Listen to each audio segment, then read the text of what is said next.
You've never had an orgasm, but you want to? Not sure whether you've had a big O? You've come to the right place.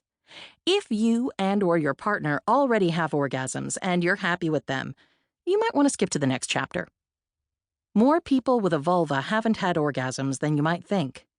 About half of us have our first orgasm after age 16. It's very common for clit owners not to learn how to come until they're in college or in their 20s. And the learning curve continues well beyond that. We've met plenty who had their first orgasm in their 30s, 40s, and beyond. This chapter may also be useful for those who find it's more challenging to reach those lightning bolts of orgasm than they'd like, and for supportive partners trying to help. This chapter is focused on the needs of people with a vulva and clitoris having their first orgasm.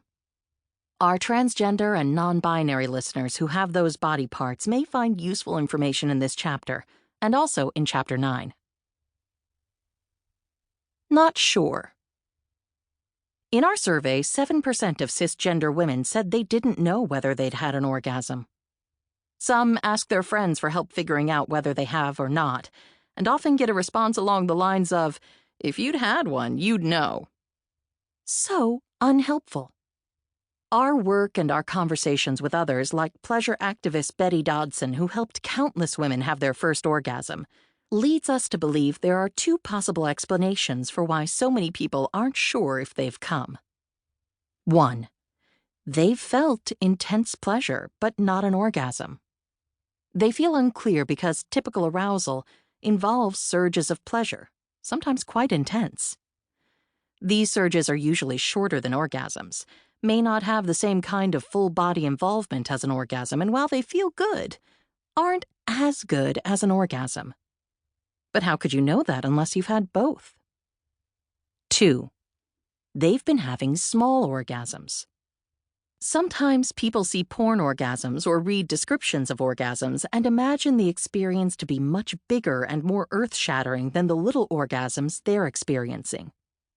They know they're feeling something, but they're not convinced it's an orgasm. Pleasure seekers in this situation may be able to grow their orgasms with Kegel exercises, or by building up to higher levels of arousal before they allow themselves to come. Or they may begin to appreciate what they have, and recognize that porngasms are like porn star breasts, bigger and faker than most of what you'll find in the real world. I think I had a very definite impression of what orgasm was supposed to be and put pressure on myself to embody that image. Then I ran across an online article that emphasized that orgasm can take many different forms. I also finally internalized the idea that orgasm is not the end goal, and that as long as I feel satisfied by my sexual interactions, with or without orgasm, I shouldn't feel disappointed. Incidentally, since then, it's been much easier to orgasm. Viagra for vulvas? Some frustrated vulva owners muse about how nice it would be just to pop a pill for instant orgasms.